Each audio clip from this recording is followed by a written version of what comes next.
Welcome to Finding Family DNA, the show about finding and connecting birth families with LA Morning News anchor Chris Schabel and Jay Rosenzweig, founder and CEO of birthparentfinder.com. And now, here's Chris and Jay. Hi, everybody, and welcome.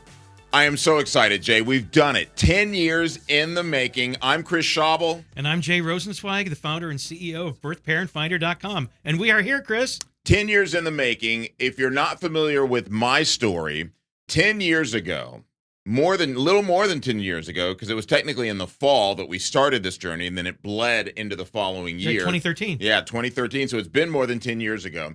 I'm adopted. My family, my adoptive family, is white. Love them to death. They adopted me. I was in their foster care at 3 months. At a year, I was fully adopted. It's been the greatest gift that anyone could ask for. But at the age of 44, I'm now 54, back then 53 technically, our station, I work for KTLA, and my station sent out one of the special segment producers, one of the EPs, executive producers, sent out an email saying, hey, does anyone have any story ideas? And I said, I got one. How about we find my birth parents? And this person was like, if you're serious, we need to have a bigger discussion.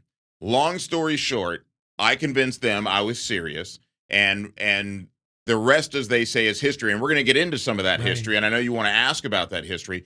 But without you and the state of Florida, where I was born, I was raised in Florida and Colorado, and then the job, TV news, brought me to Los Angeles. But the bottom line is, without being adopted, without the station helping me and getting you involved, I wouldn't have found my birth family, and it's been an incredible story, and we're going to kind of delve into that. And how does that relate to you if you're trying to find your family, your DNA family? How does that relate? Because the steps that you took with me can be replicated, but these days, DNA plays an even bigger role in finding lost family members. Huge role. Back then in 2013, it wasn't even a factor. Yeah. I know with your story, the ancestry people came to you. Right. And you took a DNA test Yes. and showed you the results, and your genetic makeup was there, and that's it. Yeah, exactly. I knew what tribes my African American heritage belonged to on the continent of Africa, English, Italian, that side of me, and let me also stop there and talk a little bit about what I knew to be true before we went on this manhunt, if you will, or person hunt for my biological family. I knew that my mom was white and Italian, and I knew that my dad was black African American, and I was born in the state of Florida, and that's all we knew. But through your research, we found out that my mom was from the Northeast, and she had moved to Florida, and after we reunited, I learned a lot more. So maybe before we go too deep in this, maybe we go ahead and show the actual moment of reunification that Jay helped set up, where it's me and my wife, and I meet my birth mother, Virginia Robinson, for the first time. With my wife by my side and my biological mother and sister just rooms away, stepping into this New Braunfels, Texas hallway seems like the longest walk of my life. In a minute now, it's going to be all corrected. Hi, Virginia. Hello, beautiful. I'm doing good. How are you? I'm okay now. It's nice to meet you. And you too, honey. Hi, sis. Turns out this is the moment we both have waited for. In your heart, did you feel like this day would come? I knew it would. I knew the good Lord wouldn't let me pass from this earth without knowing you were all right. So, Jay, obviously that was very emotional. And when I think about, and that was 10 years ago, everybody. And I have so much to tell you about how it happened and how we've evolved since then as a family and all of that. But one of the things that I will never forget, and I'll just go ahead and tell everyone now, my birth mother, Virginia Robinson, would die 2 years after that meeting. So 2 years after that, she dies. But one of the things she told me in that first meeting is, it was my prayer to meet you before I left this earth. And she would be 2 years away from passing on. And if I hadn't said at the time, hey, maybe it's time to go find my birth family, then it wouldn't have happened. I feel so grateful. Timing is everything, Chris. It is. I mean, it really is. So if they would have come to you 2 years later, this wouldn't be the story. It wouldn't have been. And and here's the thing. And also, because there's so many details, and I don't want to skip over any of them, or the audience may be trying to. So I'll give you the backstory. My biological mother met my biological father at a construction site. He was a truck driver. She was a secretary, and so they would interact in that regard. Whenever he needed to go to the office, and they hit it off. They got into a relationship, which in the late 1960s, I was born in 1970. In the late 1960s, in Florida, the Tampa St. Pete area of Florida, a white woman and a black guy did not go over well. No good. So their love was kind of forbidden, if you will. So they still fell in love. But here's the thing. My dad served in the Army during the Korean War. My biological father, whose by the name was Mark Robinson, served in Korea, and he had severe PTSD. So he drank hard. Virginia Robinson, my late mother, biological mother, told me that he drank a fifth of alcohol a day. And he would come home and he would count pennies in a piggy bank. And if 1 cent was missing, he felt he would become violent. So when she got pregnant, she was like, you know what? You're not fit to be a father. I'm going to give this child up for adoption. So she spent 3 days with me in the hospital after giving birth, and then gave me to the orphanage, which was a Catholic orphanage at the time. Ironically, she would go on to later marry him anyway, but they would not have any more kids.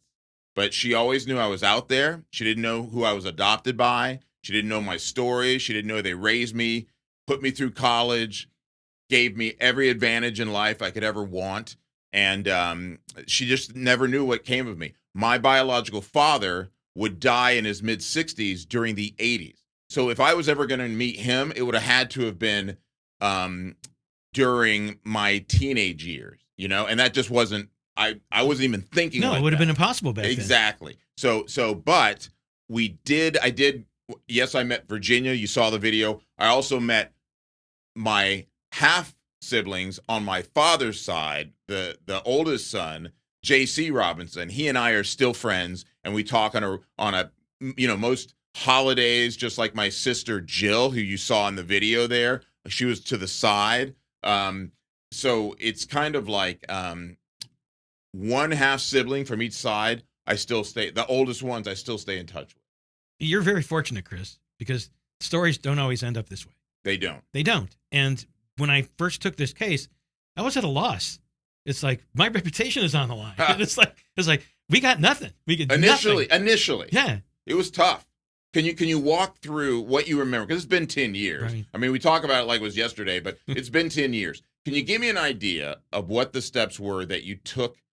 And again, this was 2013 into 2014, and it was March 17th. I'll never forget it. St. Patrick's Day, when I finally got the call, hey, we've located your mother. She wants to talk.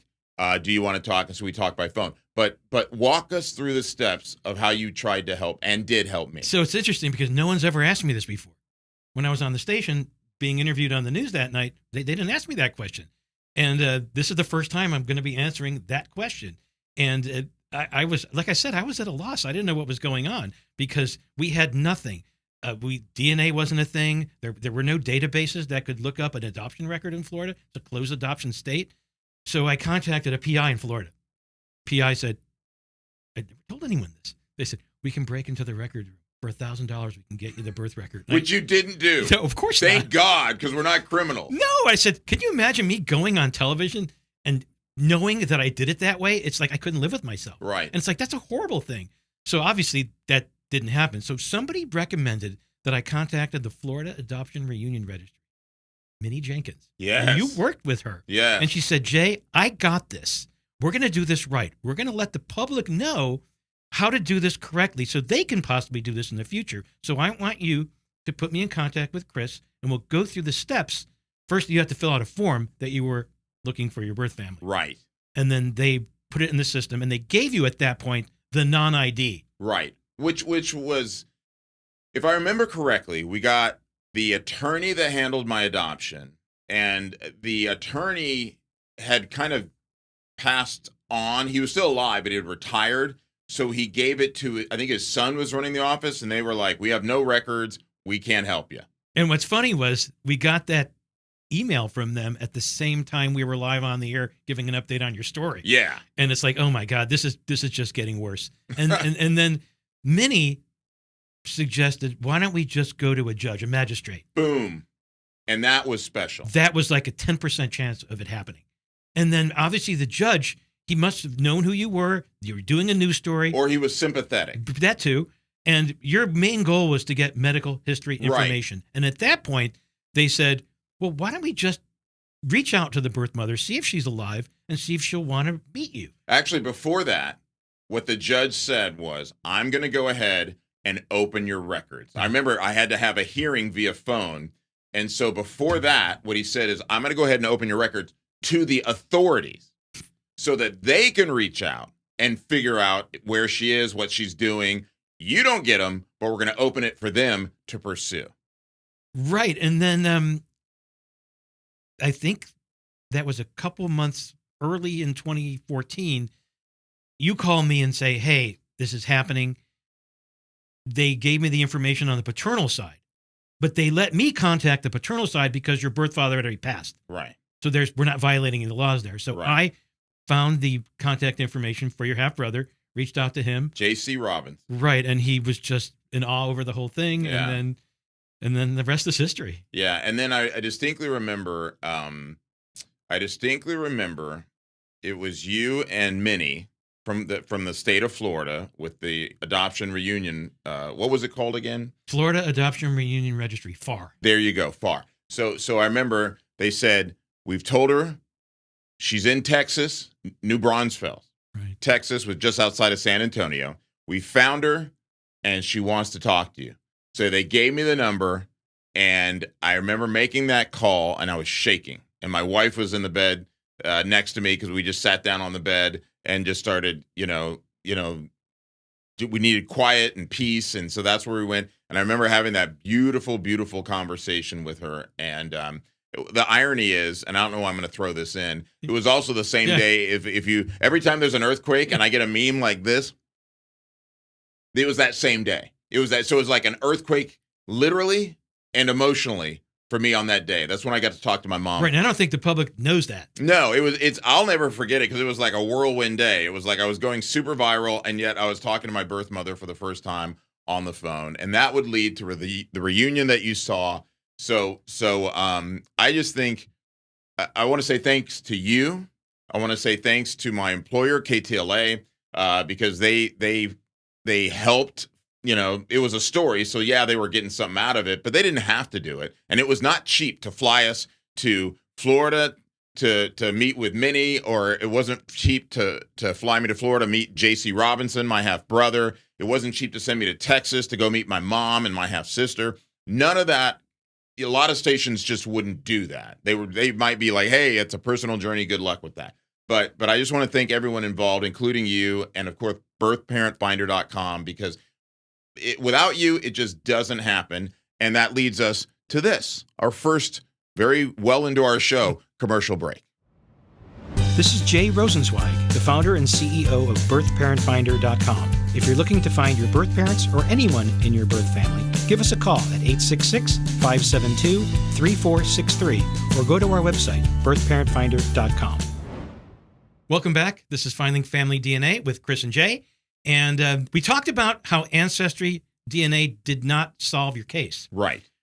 But we're going to segue into our first guest, who is Misty Gillis, who works for me, who solves our DNA cases at birthparentfinder.com. And Misty is a genealogist. She's been doing this for the past decade. She's renowned genealogist, Misty Gillis. Welcome, Misty. Hi, Chris and Jay. How are you?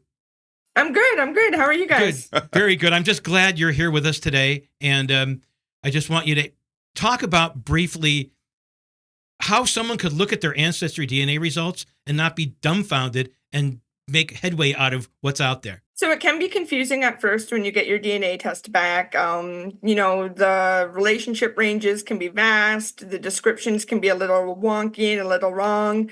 But there's a lot of resources on the internet, especially on Google. You can look up relationship charts. You can look up a tool called the Shared CM Calculator.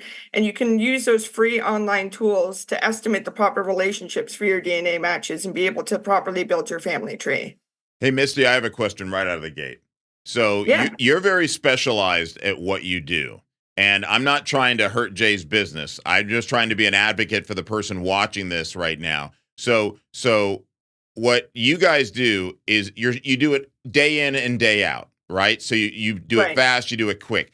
Is this something someone could do on their own, or is it, and I think I know the answer is yes, but what would be the difference between someone trying to do it on their own and then having someone like birthparentfinder.com do it with or with that person?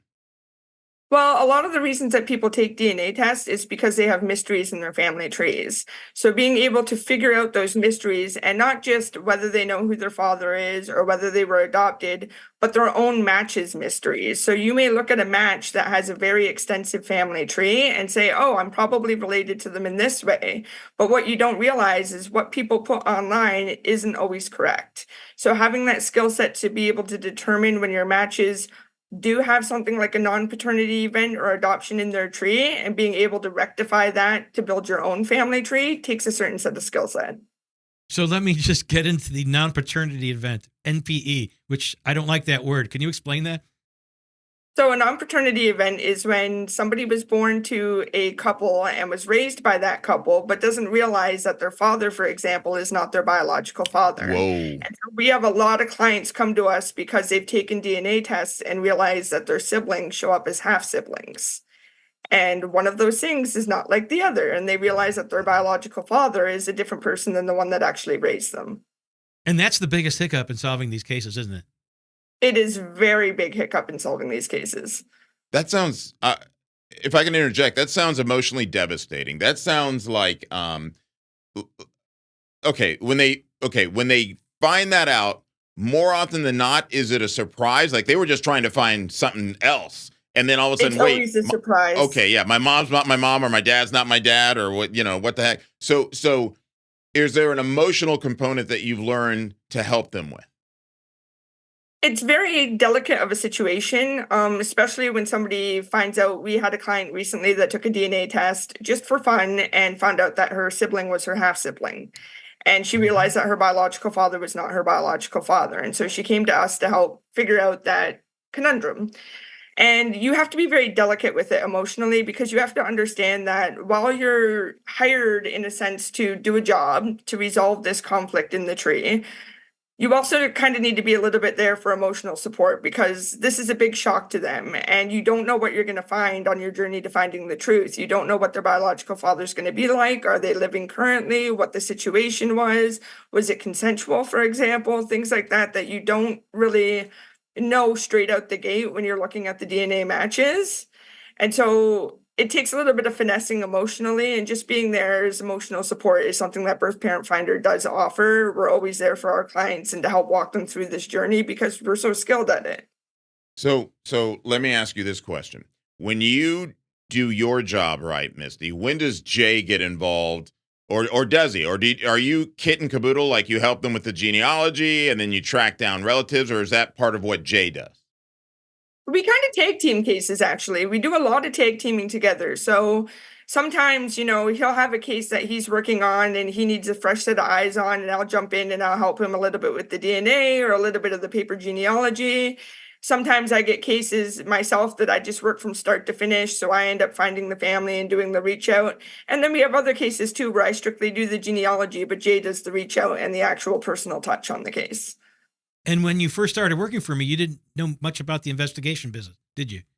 I didn't know anything about the investigation business, so it's given me a very strong tool set to use in my own cases as well. Right, and you also do unknown remains cases too for another company. Yes, that's correct. And it's obviously totally different than what we do. But This is I don't know if it's more rewarding to locate birth families. It's just a different mindset, isn't it? It's 100% different, but it's equally as rewarding. Well, let me just say this before we let you go, Misty. I think you're amazing in what you do, and I think we need to have her on a lot. I'm just saying. I mean, the woman knows what she's talking about, and what I think is going to be fun, and this is what you can look forward to.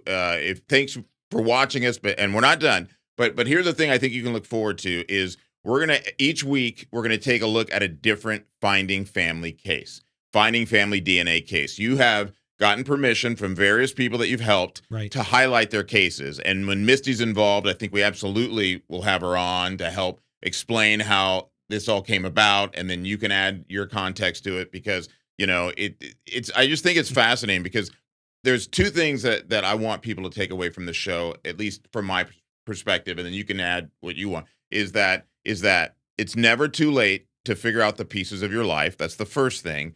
Or is it too early to ever start looking for those pieces? And the second thing is, yes, let's be honest, it's a for-profit business, birthparentfinder.com, but we're going to help you gain the tools that if there's something you can do on your own, great. But if not, please contact this guy and then let him help you do your thing.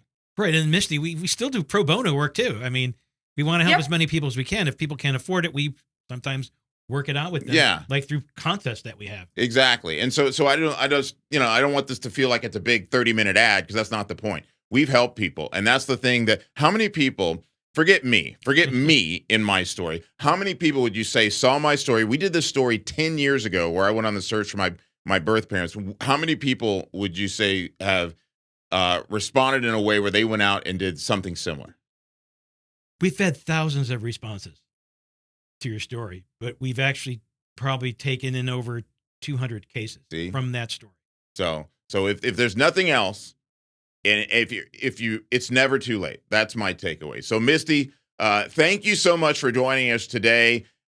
What you do is amazing. We're going to take another quick break, and we'll be right back. Thank you, Misty. Family Tree Magazine provides information, inspiration, and community for those who want to discover, preserve, and celebrate their roots. Family Tree Magazine covers all areas of potential interest to family history enthusiasts, reaching beyond strict genealogy research to include ethnic heritage, DNA testing, family reunions, oral history, archival preservation, historic travel, and other surprises along the way. Family Tree Magazine provides engaging, easy-to-understand instructions to help genealogy enthusiasts research their past. Whether you're a beginner or a professional, there's something for everyone. Welcome back to Finding Family DNA with Chris and Jay. Chris, this is almost the end of our first show. I know, man. I like it. It's felt great. It's felt really good. Well, because of your story, like we said, many people came to us, and we helped so many people. But during your story, we had some downtime, and we brought in this gentleman who found my services through the story. His name was Peter, and we ran his story, which was incredible, very emotional. Found his family in Germany, his birth mother, and we have a very special message here from Peter. Nice. Hello, Chris and Jay. This is Peter George. Congratulations on your new show. It's hard to believe it's been 10 years since I saw Chris's story, and I was inspired to find out about my birth parents. I got in touch with you. I remember I contacted you at birthparentfinder.com, Jay, and that was absolutely the best way of finding them. In 3 weeks, I think you told me, you would have me in contact with her, and you did. 4 weeks later, I was on a plane to Germany to meet her, and it's been a wonderful journey ever since. I want to thank both of you so much for this wonderful, life-changing event. I'm wishing you both great success with the show, and I can't wait to see all the shows. Wow, man. Peter's a special guy. I mean, that was pretty cool. That was very cool. So Peter, that's all because of you. Timing is everything, like I said. Like we're just very fortunate that it worked out this way. And now we're here today with the show. And when it, again, just to put a bow on it, so I've had a 10-year relationship with my half siblings that I would not have had. I mean, and I don't want to overstate it. We don't get to see each other very often. I think in the 10 years I've seen my half sister twice, but we talk on the phone. She lives in Texas. I've seen my half brother a couple of times. He lives in Florida still. I am planning on seeing both of them again this year, ironically, because it's been a couple of years. So the relationship is there. And here's the thing: what people make of the connection that they make with their family DNA members, that's on them. For some people, and I think it's important to say this: it's not always rosy. You may find out some really, dark things that you don't want to be a part of. Or this person may not have turned out the way you had hoped. That's not the case with the people that I've been introduced to, but it's not, I don't want to say that my journey is typical. It's just one of millions of stories. And it's also good to sometimes check out the people you find. Yeah. Make sure they're not criminals. Yeah. They're legit. I was going to say, a good thing about Jay is he's a private investigator too, so he can find out if they got a criminal record and all that kind of stuff. So we get those. I mean, that's it's funny. You would have told me, and I would have been like, yeah, maybe not. Maybe I don't need to meet these people. I know Misty worked on one where the father was he was a convicted serial killer. Yikes. Yeah, we'll talk about that another time. Yeah, exactly. Another time. And also, before we go, I want to say this. My adoptive family is my family. Meaning, like, to me, that's my family. The Schabel family that saw this biracial kid in an orphanage years ago and decided that's going to be one of our sons. That, I proudly, my given name was Mark Robinson, but the name that my adoptive name, and by the way, the only reason I learned about Mark Robinson by finally finding my family, but Chris Schabel is who I am, and it's who I'm proud to be. I love my mom. My dad is deceased, but I wouldn't trade the life that I've been given. And even my biological mom said it. She said, the best gift I gave you was giving you up. If I hadn't given you up, your life would have been demonstrably harder than it was. You would have grown up a certain way. I couldn't have given you certain things. And the only way for you to get out of where we lived would have been to join the military. Nothing wrong with that. But she wanted something different for me. So that's what happened. And I'm grateful for the entire journey. And if you're watching this, birthparentfinder.com can absolutely help you with your journey too. I couldn't have said it better, Chris. So, hey, nice first show. Thanks, man. All right. We'll see you next week. If you want exclusive bonus segments of these episodes, join our Patreon at patreon.com/findingfamilydna. And if you are looking to start the journey of finding your family DNA, just go to birthparentfinder.com. Thank you for joining us on Finding Family DNA.